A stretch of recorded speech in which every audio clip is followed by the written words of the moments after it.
All right, welcome back. So today we're going to talk about modular division in Java, and this is a common thing throughout programming language. We use modular division a lot. It can be used for a couple different things. Basically, what it does is we're looking for the remainder in a division type of situation. So let's say that we are going to create a variable, and we'll call it x, and we're going to give the value of 6.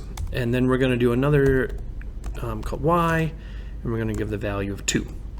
Okay, and when we do modular division, a lot of times we use 2. Sometimes we might use 3, because I'll explain that here in just a second. We might use those for a couple different things.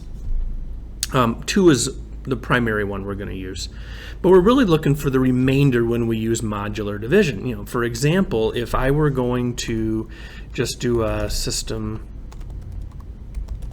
out.print line, and we'll do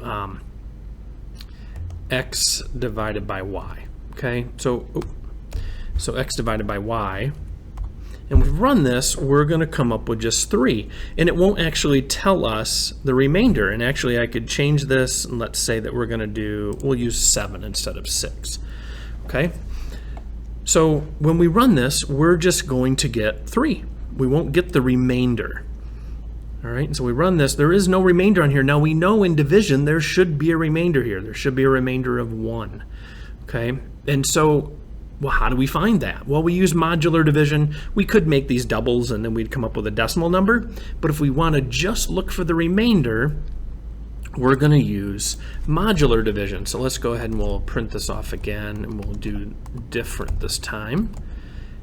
So modular division is the percent symbol. Okay, and let's just talk about this here for a second. So let's separate these just to kind of give a better view on your screen. Okay,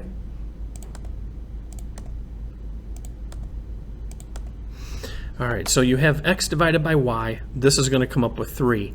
The x modulus 2, okay, so this is how we pronounce this, as modulus 2, is we're really looking for, or mod 2, okay, might be a better way to say it, x mod 2, is this is going to look for the remainder.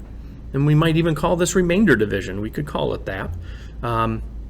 Normally we'd call it modular division, but you can call it remainder division, because what we're really looking for is just the remainder. And if I run this, this one should display 3, and this one should display 1. So let's go ahead and, see? So there's our remainder right there. And here is our whole number, basically. Now, why would we do this? Why would we do modular division? One, maybe there is a situation that we just want to locate the remainder without using decimal points and things like that. But also, it can help us find odd and even numbers. Okay, so if I later on in my programming have create an if statement, I say, you know, if x, if there is no remainder that comes up, well, then I know that if I divide by 2, that's going to be an even number. And any number that I put in that is an even number, if I divide it or mod it by 2 and it comes up with 0, I know that that is going to be an even number. Now I know in this case, if I come up with 1, it's an odd number, because 7 mod 2 will have a remainder. If I do 9 mod 2 and run this, I'm still going to get a remainder. Okay, so this will allow me, or allow the programmer, to decide and find out if it's an even number that's entered. Now in this case we're just using 2 variables, but if I did a scanner and I went ahead and inputted, or had allowed input of values, I would be able to check to see whether those are odd numbers or not. Okay, all right, so that's kind of how you can do this with the modulus. It's, you know, if I did, you know, this is going to come up with 0, and I know that this is an even number. So that's kind of how we find whether we have an even or an odd number. That's one of the main things that you would use mod for, but you can do it for other things too.